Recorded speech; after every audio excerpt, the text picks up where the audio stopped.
자, 오늘 볼 첫 번째 작품은 옥주허연부터 시작입니다. 우리 모의고사 5회부터 시작인데 참고로 제목이 우리가 일반적으로 많이 봐왔던 고전소설 틱하지 않죠. 우리가 많이 봐왔던 패턴이면 무슨 전 이런 식으로 무슨 전 위주로 이렇게 이름이 편성되는데, 이 옥주허연은 이 옥과 주의 호, 좋은 인연이라는 뜻입니다. 그래서 이 작품의 내용을 이제 한번 문제를 먼저 풀어보고 왔을 테니까 간략하게만 정리를 해드리자면, 옥주가 옥하고 구슬이잖아, 그치? 이 두 녀석의 인연을 말하는 건데, 이 작품의 특징은 세 형제와 세 자매가 펼치는 영웅담이야. 근데 여기서 또 당연히 중요한 것은 요 세 자매는 처음에는 자신들이 이제 여성으로서 집안일을 잘하고 바느질 열심히 공부하고 이런 것들을 바랬던 부모님의 반대에서 가출을 해요. 그래서 이제 남장을 해가지고 영웅이 되고요.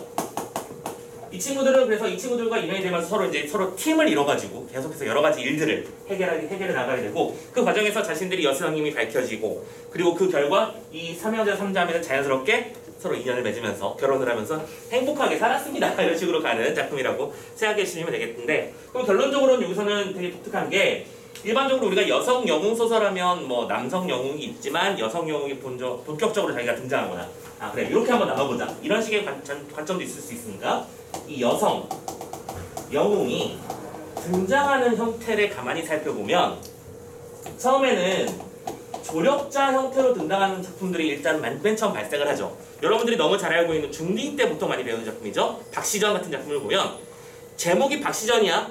주인공인데 이름이 없어요, 그죠? 그리고 자신이 직접 나서서 뭘 하는 게 아니라 내 커버리지 안에 들어오지 마, 오면 죽어, 이런 느낌으로.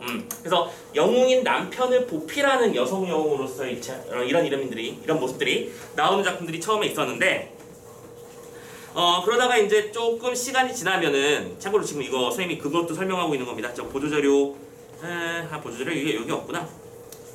없네요.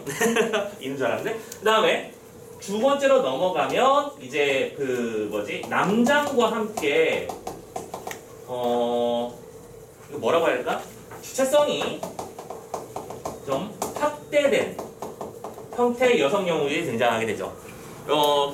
대표적으로 또 여러분들 최근에 배웠던 작품 중에 베비장 아니고 단어가 또 생각이 안 나네. 제목 누구더라? 이춘풍전이요. 자, 이춘풍전에서 주인공은 이춘풍이야, 그치? 남자 쪽은 이춘풍인데 이춘풍의 처가 이춘풍을 주도적으로 구출하는 역할을 하는 이야기, 우리 지난번에 분명히 작품을 봤습니다, 그쵸? 그래서 남장을 함으로써 자신의 능력과 위력을 발휘하고 다시 또 여성의 본연의 모습으로 들어가는 이런 중도적 입장.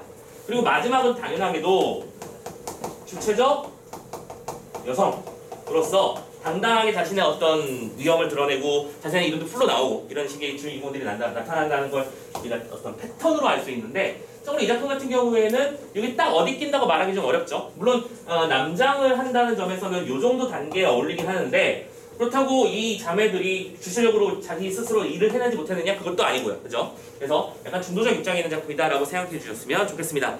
아무튼 세 형제와 세 자매의 영웅적인 삶에 대한 이야기인데, 우리 작품 전체 줄거리 보면서 스토리 전체적으로 한번 점검해 놓고 지문 부분, 그리고 이 지문의 스타일 한번 점검을 해볼게요. 자, 보조자료를 펼쳐주시고요.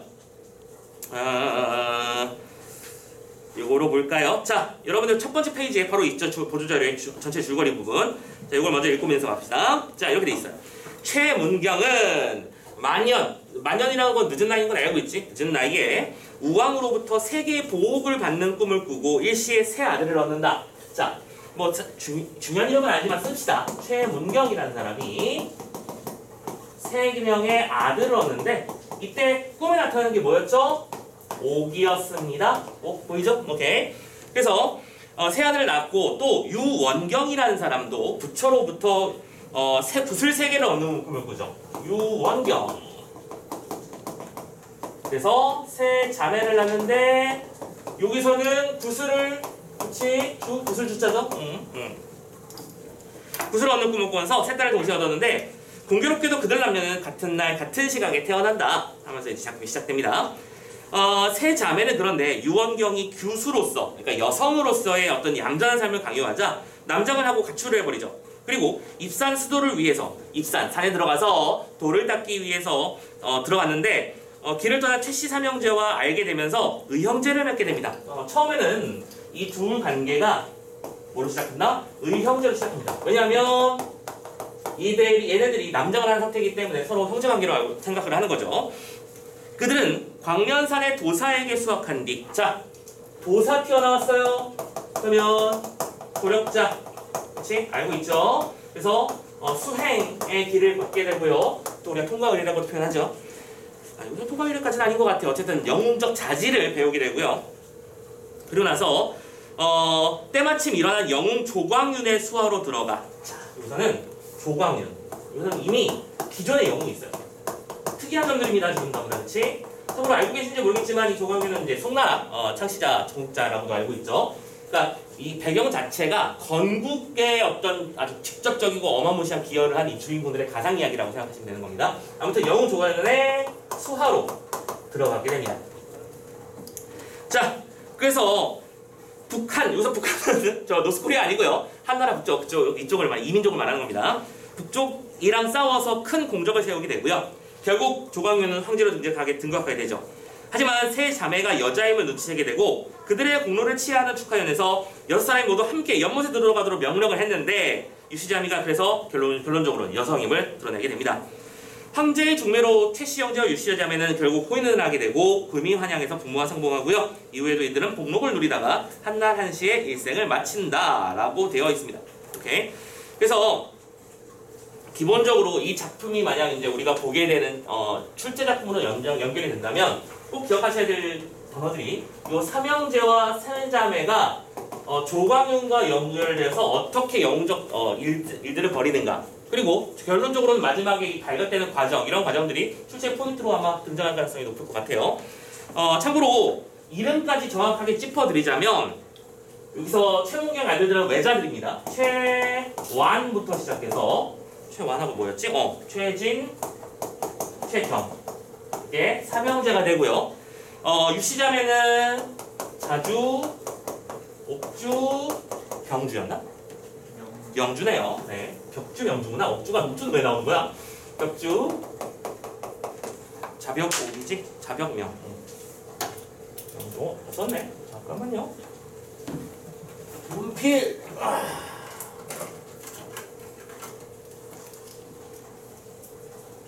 자주, 벽주, 명주까지요. 이렇게 세 명의 인물들이 있다. 뭐 이름 외우는 게 중요하지 않다는 건 잘 알고 있죠. 어쨌든 이 인물들이 작품 속에서 서로 어떻게 순간적으로 장면에 등장하고 그들 간의 관계는 어떻게 되게 되고 다들 알고 있다시피 인물, 사건, 배경 중심으로 우리가 보는 장면의 특징은 어떤가를 보시면 되는 겁니다. 오케이? 자, 그래서 실제로 우리가 지문을 보면 어떤 스토리 부분인지 빨리 예측할 수 있도록 이런 것들을 연습을 좀 해주셔야겠죠? 자, 보십니다. 앞부분에 살짝 여성 영웅 소설의 어떤 특징들을 설명하고 있는 공적 영역과 사적 영역에서의 성취 이런 얘기 나와 있는데 이런 거는 그냥 거대한 보기라고 치고 우리는 작품 분석만 하고 넘어갈게요. 자, 앞부분 줄거리 체크하고요. 특히 이 앞부분 줄거리의 제일 마지막 문장이 뭐라고 돼 있어? 이들은 함께 수행 마치고 조경을 숨기면서 북한과의 전쟁에서 적을 속이는 계책. 그렇지? 지금 상황을 제시해 준 거잖아. 북한과의 전쟁에서 당연히 여기서 적은 누구예요? 북한이죠. 그리고 이 적을 속이는 계책에 해당하는 장면들이 나오겠죠. 상황 판단해 봅시다. 자, 명예 다음 날입니다. 이른 아침에 최완과 명주가, 그렇죠. 최완 튀어나왔고 명주 튀어나왔고, 그러니까 최씨 성을 가진 아이들하고 주씨로 돌림물자를 가지고 있는 연인들, 물론 남성으로 나타나지만 이 두 사람이 짝을 이뤄서 또 하나의 어떤 챕터를 만드는 거야.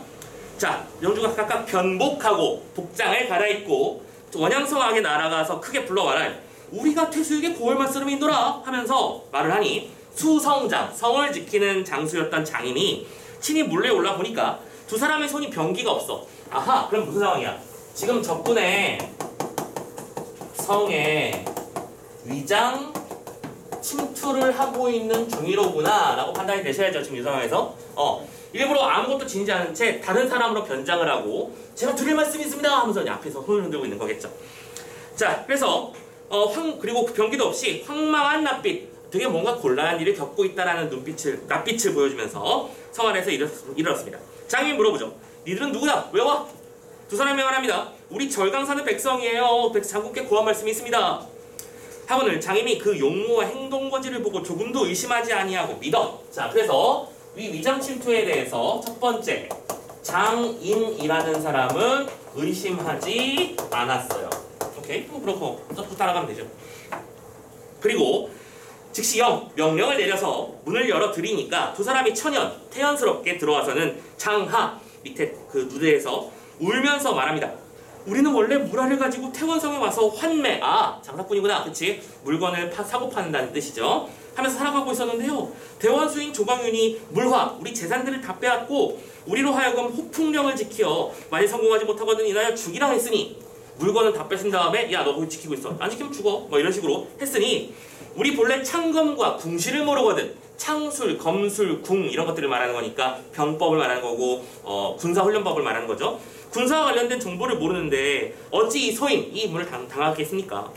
여러 가지 생각하고 걱정하다가 마지못해서 장군께 항복하고 고향에 돌아가 부모나 만나보고자 해서 왔으니 장군은 어여삐 여겨 잔명을, 남은 목숨을 구해주시기 바랍니다 하면서 뭐 하고 있는 거예요? 거짓 투합을 하고 있는 거죠. 핵심 정보는 거짓 투합입니다.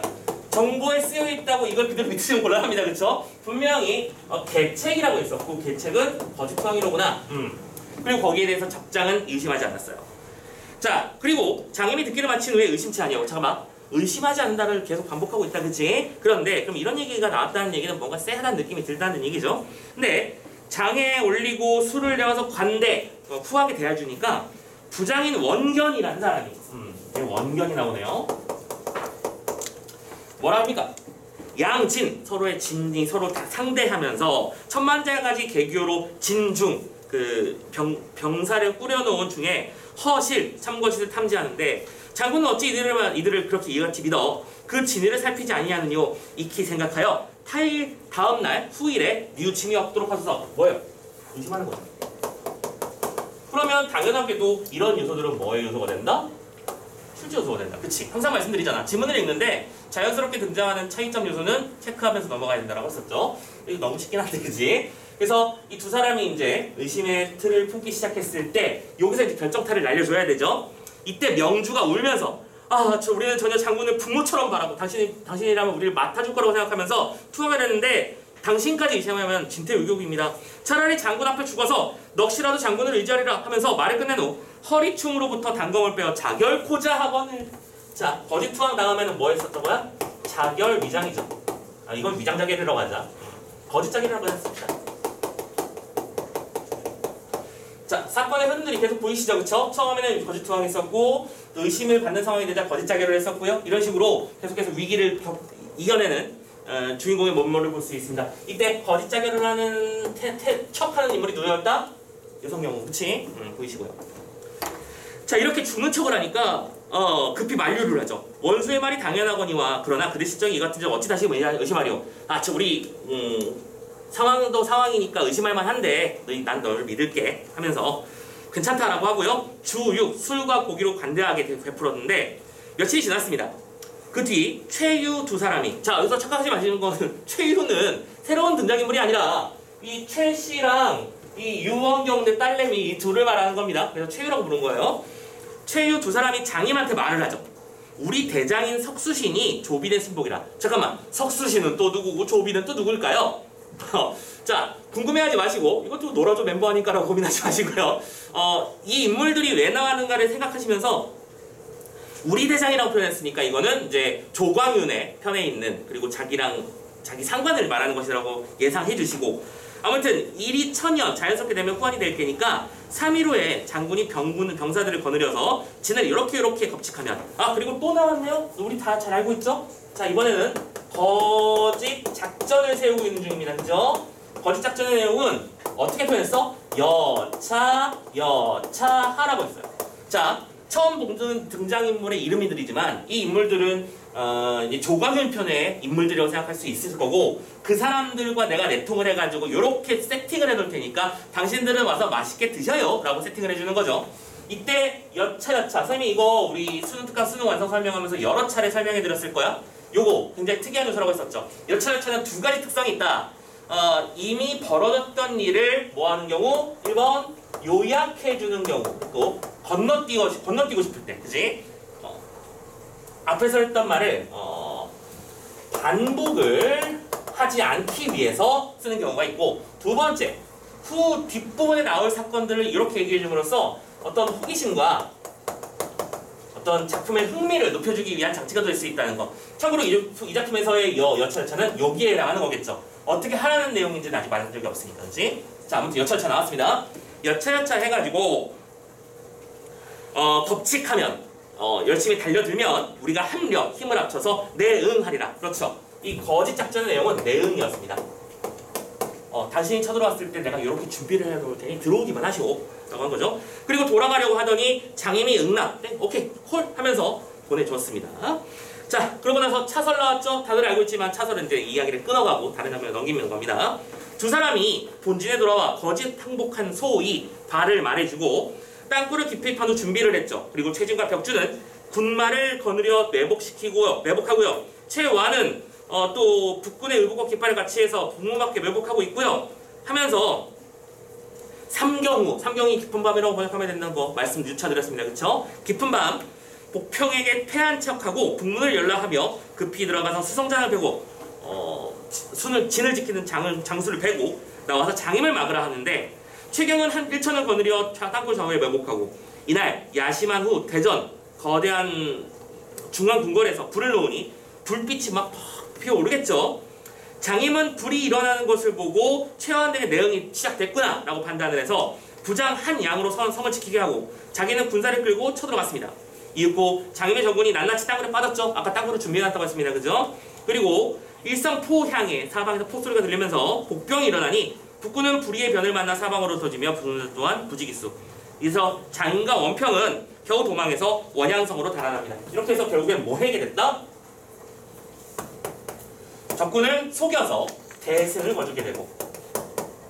오케이? 자, 어제처음부터 승리를 이루기까지 적을 속이는 계책이 어떻게 맞아 들어가는가를 보여주는 장면이었구나. 우리가 보는 장면은 이런 거였어 라는 걸 체크하시면 되겠죠. 자, 그리고 아까 우리 분명히 북군의 변복을 한 병사들도 준비를 해놨었습니다. 그쵸? 그리고 그 병사들도 머리 잘 쓴 거예요. 따로 돌려가지고 걔들을 그 한양이 지키고 있었던 원래의 성으로 들어가게 한 거야. 그러면서 이렇게 말하죠. 우리는 어쨌든 최연은 본진에 불이 일어난 걸 보고 우리 쪽에 작전이 시작됐구나. 그럼 우리도 작전을 시작해야지 하면서 원양 북문에 나가서 큰 소리로 말합니다. 우리는 북한의 패군이니 빨리 문을 열라. 자, 한양이 그 진을 살피지 못하고 문을 쾌히 열거든. 자, 우리 편이 지금 부상당해서 돌아오고 있는 걸 느끼고 뭔가 상황 판단 정확하게 못하고 일단 문을 열고 본 거죠. 그래서 최완이 군을 열심히 몰아서 지쳐 들어가니 한양이 크게 놀라 대적하다가 최완의 창을 맞아 죽었고요. 최완은 승세해서 서문으로 충돌하며 나오니 장임이 자주를 맞아 12합을 싸우는데 장임의 기운이 쇠진하여 달아나고요. 장난 아니죠. 지금 참고로 이 남성 장군이랑 싸운 건 여성 주인공입니다. 심지어 이겼어요. 네. 달아나거늘 벽주가 큰 소리로 말합니다. 장임 적자는 닫지 말라. 닫지 말라 뭐라고? 문 닫지 말라는 게 아니고 도움 닫기 할 때 그 닫기죠. 그래서 달아난다는 얘기입니다. 도망가지 말라 라고 하면서 활을 당기어 장임의 어깨를 맞췄습니다. 장임이 투두둑 떨어졌고요. 최경이 달라들어서 장임을 생포했습니다. 원평은 크게 노해서 말을 놓아 자주로 더불어 교전하며 12합에 이르러서는 자주의 칼이 변득하며 말이 거꾸러지니 원평도 결국 항복하게 됩니다. 라고 되어 있죠. 자, 아무튼 이렇게 해서 그 결과가 큰 승리로 적군의 장수는 생포했고 성은 접수 깔끔하게 끝냈고 심지어 우리 편 병사들의 큰 손실도 없었던 거죠. 이런 식으로 영웅적 장면, 그치? 자, 여기서는 그러니까 키워드 뭐야? 영웅적 활약상이 나온 거야. 그리고 나서 중요한 게 있고요. B챕터가 나오기 시작합니다. B챕터는 또 무슨 얘기인지 보자. 전쟁에서 승리한 조광유는 특별한 자기를 내리는데 우연히 세자매가 여성임을 최씨 형제들이 알게 되면서 황제에게까지 알려줬고 황제와 태우는 혼사를 추진하려는 중입니다. 자, 이때 3인이 눈물을 흘리면서 대답을 했대요. 그러면 여기서 자, 여성임을 발각당한 상태의 장면이 나오고 있는 건데 친척 등이, 자, 첩이라는 표현을 썼으니까 여기서 3명은 누구를 말하는 거다? 여기 세 자매를 말하는 것이구나 판단할 수 있겠죠. 천지를 속여 음양을 바꾼 죄가 있사오매. 음과 양을 바꿨다는 얘기는 성대를 속였다는 얘기죠.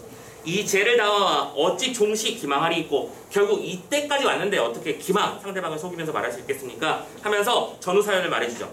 그러면서 또 다 듣기를 마쳤더니 상이 묻습니다. 여기서 상은 누구? 조광윤이겠죠. 왕입니다.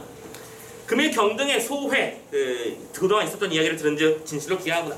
짐이 이왕 아름이 있기로 봉작할 때 장명을 다르게 함이요 라고 돼 있죠. 자 이런 멘트도 일치불일치 문제로 등장하기 참 좋죠.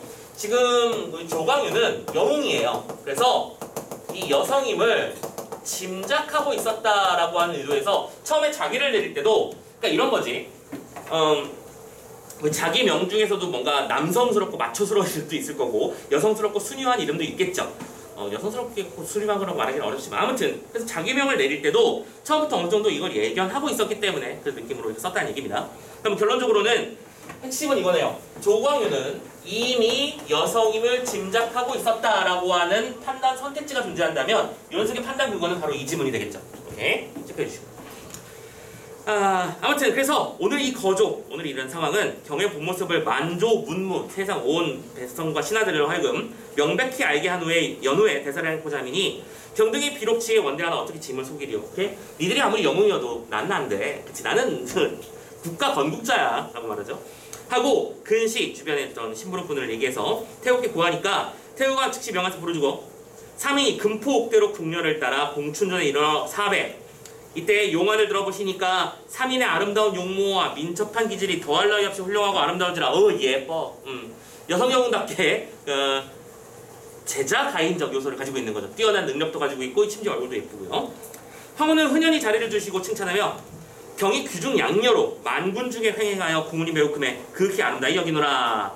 자, 그래서 결국에는 여성임이 확실히 밝혀졌지만 그럼에도 불구하고 어떤 능력을 인정하고 받아들였다는 거. 그러면 이런 점에서 이제 여성영으로서의 어떤 입지가 전 시대보다 많이 활성화되었고 여성들의 입지가 좀 더 강해지고 있는 시대가 맞구나라는 걸 우리는 이 작품을 통해서 확인할 수 있는 거죠. 그 전에는 어쨌든 돌아가면 다시 아내였잖아요. 그냥 단순히.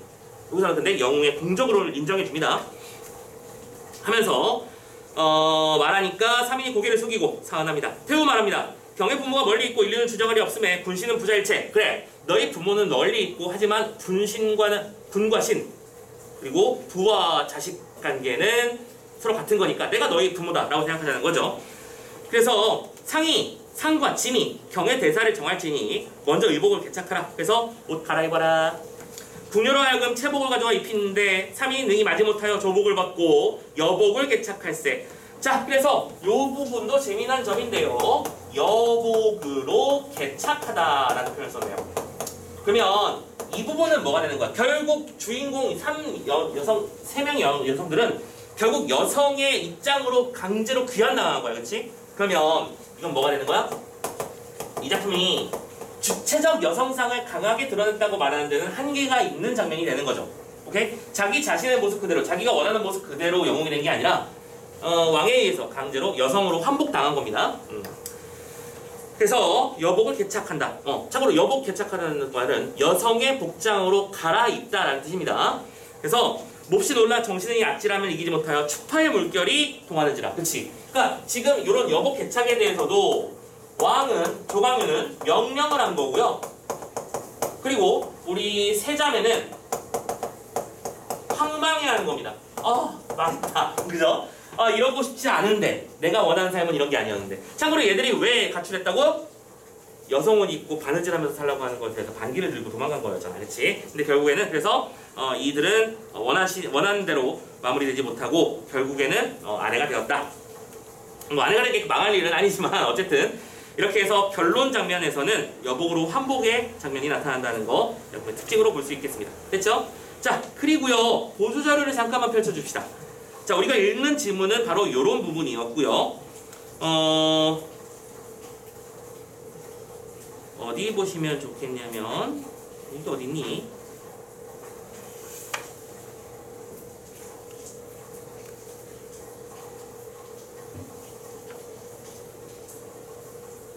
자, 여러분들 보조자료의 두 번째 챕터 보시고요. 거기서 페이지를 몇 개 넘기면 163페이지가 나올 겁니다. 되셨나요? 자, 보조자료 옥주호연 두 번째 자료에 163페이지라고 표현된 부분 왼쪽 챕터 얘기할 겁니다. 되셨나요? 참고로 오른쪽에 있는 유형은 선생님이 이미 말씀을 드렸던 요소죠. 그쵸? 이 작품은 약간 과도기적 성격의 어떤 취하는 작품이다. 주체적 여성인상이 나타나지만 결국에는 남성의 어떤 당대 시대적 배경에 굴복하는 모습이 보이는데, 자, 아무튼 중요한 건 이거예요. 우리가 지금 이런 작품들을 통해서 되게 많은 여성 영웅 소설들을 보고 있었죠.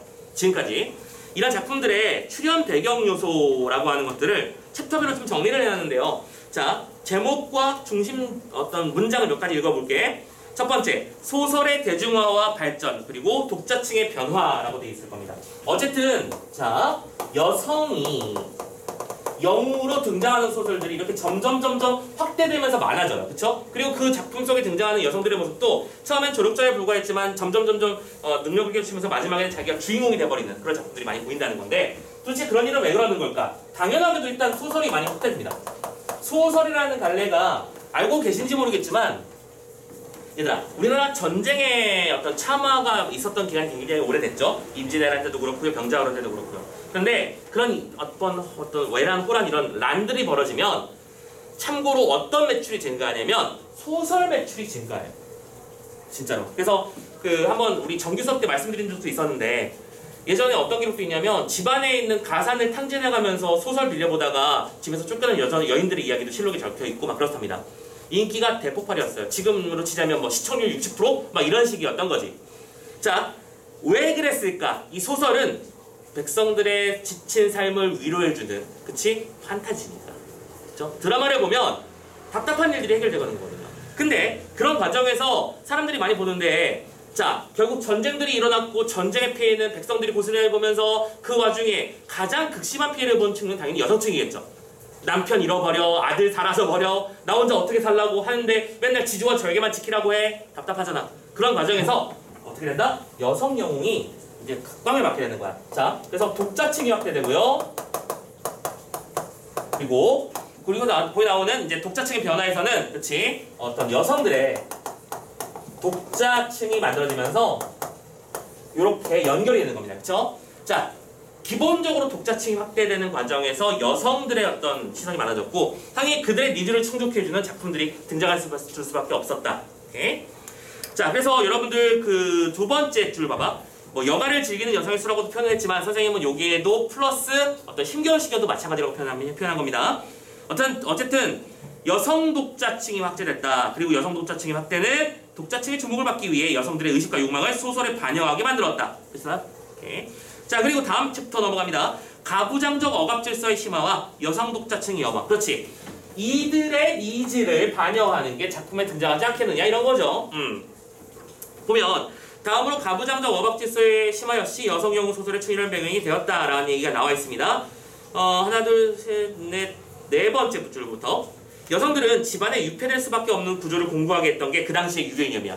여성들이라고 하는 건 뭘 해야 돼? 집안에 깊숙이 들어가서, 그치? 바느질하고 뭐 자수 뜨고 같은 거 아니야? 아무튼 간에 밥 잘하고 이런 것들이 또 미덕으로 알려졌던 시기였죠.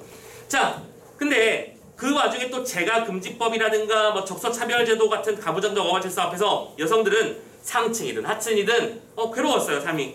그래서 그런 억압이 강하면 강할수록 비판의식도 강해지고 진출의 염원이 강해졌다. 그래서 그 진출의 염원이 강화되는 과정에서 여성 영웅 소설들이 등장하게 되었다라는 얘기가 그 뒤에 나와 있을 겁니다. 오케이? 그리고 지금 했던 얘기의 몇 가지 포커스가 아까 우리 지문에서 넘어갔지만 우리 수능 완성 가지문에 나와 있는 이야기였습니다. 전통적인 여성상에서 벗어나서 어떤 지위를 인정받는 여성들의 모습이 등장하게 된다. 됐죠? 자, 나머지 요소는 나중에 따로 읽어주시면 되겠고요. 그래서 지금 우리 실전 모의고사 문제를 쭈루루룩 봤습니다. 오케이? 자, 그리고 나서 우리가 하나 더 보조적으로 체크할 작품이 하나 있어요. 자, 이건 요 본문 부분 살짝 지울게. 뭐냐면 아까 이런 얘기를 했었지. 이 작품에서는 이제 여성들의 사회적 활약이 중요해지는 과정들이 우리 소설사에 등장한다라는 얘기였는데, 우리는 그래서 핵심적으로 요 챕터를 본 거라고 생각하면 되는 거야. 그런데 요 주체적 여성이 등장한 작품, 뭐 다들 잘 알고 있겠지만 홍계월전 빼먹어서 넘을 거니까 요 홍계월전을 살짝만 더 체크를 좀 하고 넘어가겠습니다. 참고로 여러분들 문제 5번에 있죠. 홍계월전. 찾았나? 자, 이 작품은 진짜로 여성의 입장에서는 사이다 같은 작품이거든요. 자, 전체 핵심 줄거리도 이것도 간단하게만 선생님이 설명을 해드릴게요. 자, 일단은 작품의 전체적인 줄거리는 이런 식으로 흘러갑니다. 한 부모가 여자아이를 낳았는데 이 여자아이를 난중에 잃어버려요. 근데 잃어버릴 때 이 개월이를 뭐라고 하면 좋을까? 오케이.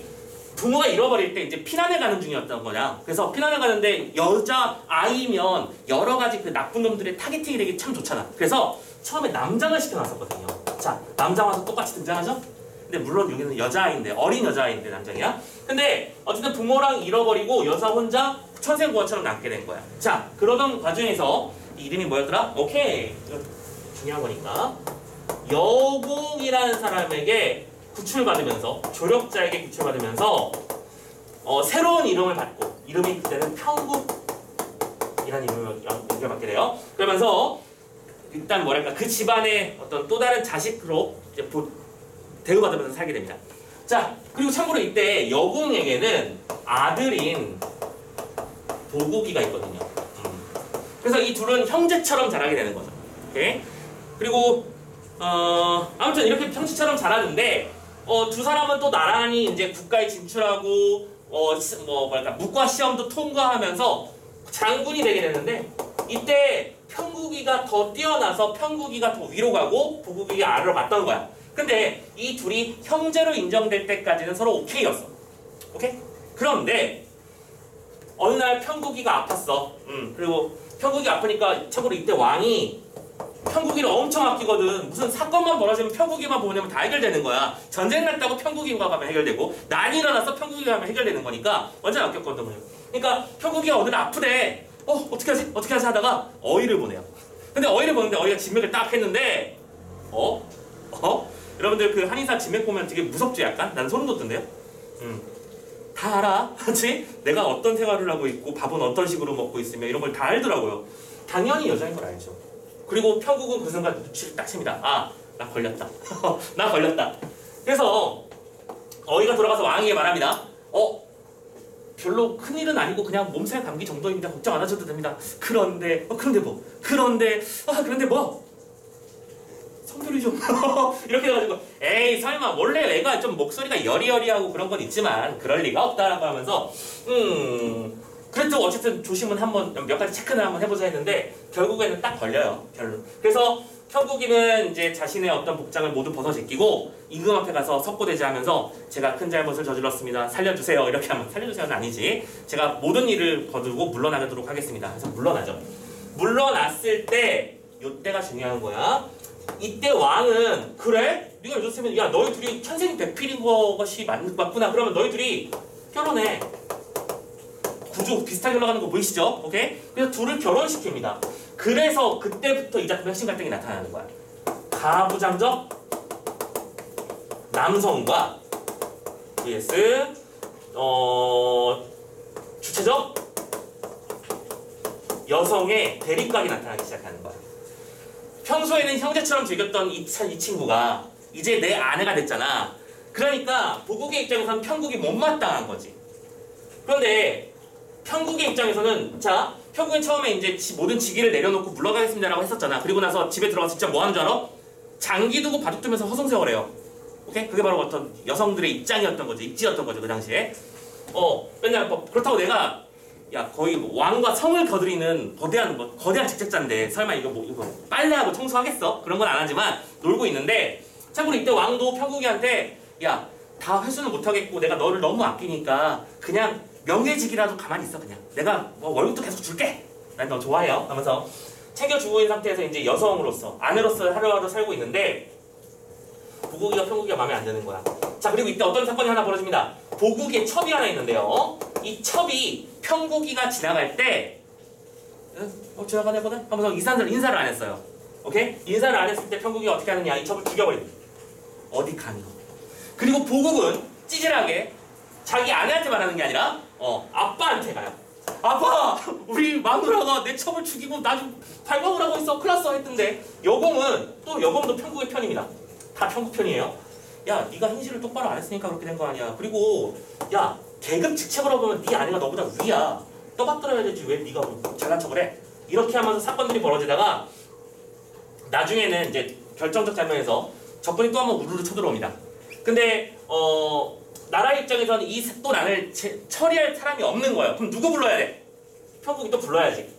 편국이를 또 불러다가 이제는 이제 흥겨울이라고 불리지만 편국이를 불러다가 사건을 해결하게 하는데 그때 편국이가 뭘 하냐면 보국이가 내 남편이라서 내 말을 안 듣잖아. 그래가지고 일부러 혼쭐을 내주는 장면들이 나와. 그래서 사이다 장면들이 나와. 뭐 일일이 다 말하자면 되게 말이 길어지니까 그냥 여러 가지 사건들이 있었다 정도만 이해하시면 되겠습니다. 그래서 뭐 일부러 회의 시간에 늦는 남편을 향해서 죽여라! 막 이러면서 막 화를 내기도 하고 그 다음에 적군이랑 싸우고 나서 돌아오는 길에 왕이랑 같이 돌아오던 편국이가 자기 남편을 혼자 쳐들어가가지고 그냥 아작을 내가지고 이렇게 뒤에 싣고 돌아오는 장면을 보여준다거나 오케이? 그러면서 무너지는 모습을 보여주고 결국에는 이 가부잡 남성이었던 보국이는 여성 영웅 자신의 아내를 받아들인다. 수용하게 됩니다. 그리고 주체적 여성으로서 편국이는 승리하게 되는 그런 식의 이야기를 가지고 있다는 거예요. 자, 살짝 시간을 들여서 이 작품에서 전체적인 이야기를 설명해 드렸는데 그러면 이 작품에서의 요소와 이 작품에서의 요소가 좀 어떤 면에서 다른지 비슷하게 보이나요? 일단 공통점은 남장을 통해서 사회에 진출하게 된다. 그치? 그래서 여성적 영웅으로서 입지를 다지지만 결국엔 그 모든 것이 발각되게 된다. 근데 발각 이유가 중요한 거야. 이 작품에서는 발각된 뒤로 자연스럽게 아내로 편입이 돼버렸죠. 여기서도 똑같이 아내로 편입됐지만 이 세상을 이끄는 거대한 영웅으로서 자신의 주체성을 절대로 잃지 않았다는 거. 오케이? 그래서 이 작품은 이 세 번째 단계에 해당하는 작품이라고 보게 되는 거야. 오케이? 그래서 여러분들 보는 지문 부분은 이렇게 돼 있죠. 자, 봐봐. 편국이 박도사에게 배운 술법으로 경각에 큰 바람이 일어나고 검은 바람과 안개가 자욱하여 지쳐가 분별치 못하더라. 뭐요? 일단 뭐 정기적 요소 나오는 건 당연한 거죠. 자, 보국이 황급하여 어찌할 줄 모르더니라고 되어 있는데 자, 이 장면이 아까 말씀드렸던 사이다 장면 중에 하나. 남성 영웅이 위기에 빠지자 아내가 구출해주는 그 장면인 거거든요. 아무튼 보국이 편국이가 이제 남편한테 일종의 장난이라고 하면 좀 심하지만 큰 장난을 치는 거예요. 남편을 곤경에 빠뜨려 보는 거야. 그러니까 남편은 뭐 힘이 없으니까 보통 인간이니까요. 어쩔 줄 모르는데 편국이 고함을 지르면서 일시에 달려들어 보국의 창을 빼앗아 들고 보국의 산 멱통을 잡아서 공중에 들고 오케이 보이죠? 그리고 천자 임금한테 오는 거야. 이때 보국은 호흡이 안 되죠. 그쵸? 멱살에 잡혔으니까 허겁대면서 소리를 크게 하면서 원수를 부르며 편국아 나 좀 살려줘 이러고 있는 거야. 근데 그 데리고 온 애가 편국인 거잖아. 그치? 이렇게 하면서 우는 소리가 처량한데 진중이 요란하고 천지가 뒤는 듯하니 원수가 이 말을 듣고 원수는 누구? 편국. 그치? 웃으면서 야, 네 어찌 편국한테 달려오면서 편국을 왜 불러? 하면서 박장대소를 하니까 보국이 그 말을 듣고 정신을 딱 차려보니까 과연 편국이시 분명한지라. 나는 적군한테 당해서 꼼짝없이 죽는다라고 생각했는데 알고 보니까 내 마누라야.